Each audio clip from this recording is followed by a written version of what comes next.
Dans l'épisode de Demain nous appartient du mercredi 1er novembre, Ryan, Sacha Birdie, supplie sa mère de lui faire confiance et de le laisser vivre à 7. Il est hors de question qu'il s'installe loin de celui qu'il aime mais rien semble y faire. Ryan décide donc de ne toucher deux mots à Karim, Sami Garbi, lui demandant de l'héberger.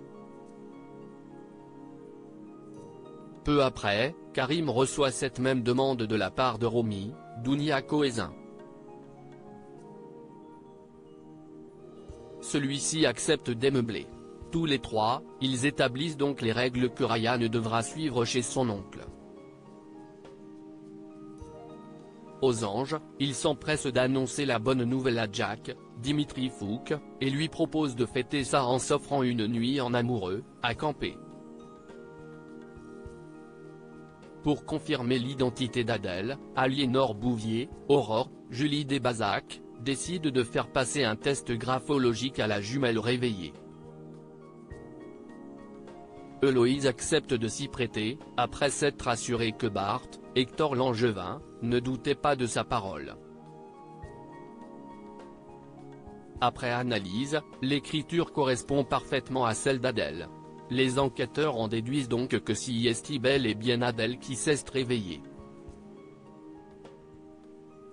Mais peu après, alors qu'ils sont de retour à la maison, Héloïse fait un mouvement de recul lorsque Bart l'embrasse. La jeune femme fait mine d'être toujours sous le choc de ce qui lui est arrivé. Bart lui promet qu'ils vont réussir à se reconstruire, ensemble. Il profite de cet instant pour lui avouer avoir douté de son identité à son réveil et lui demande pardon. Héloïse lui assure qu'il n'a pas à s'en vouloir. Les adolescents sont pris au piège dans une étrange maison d'Orient. Ryan Hubé, Luna, Paloma Reno, Lizzie, Juliette Mabila, et Corentin, Elias Goldberg, sont sur la piste de la soirée d'Halloween. Ils sont alors rejoints par Nathan, Adé Gabelet, et Camille, Elisa et Zédine. Si l'ambiance se tend légèrement, ils mettent leur malaise de côté pour se concentrer sur la nouvelle énigme. Pourtant, Dorian et Launa sentent bien que Nathan et Camille ne sont venus que dans le but d'aller au clash. Mais une provocation de ce dernier permet à Luna de résoudre l'indice.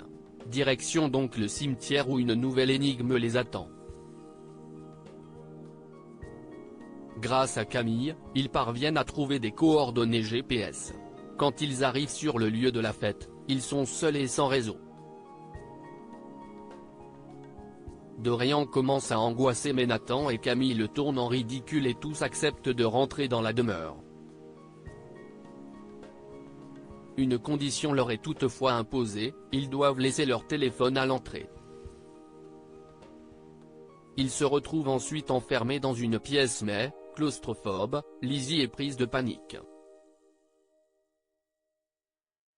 Elle veut absolument sortir mais alors qu'elle tente de quitter la salle, elle se retrouve menottée à la porte.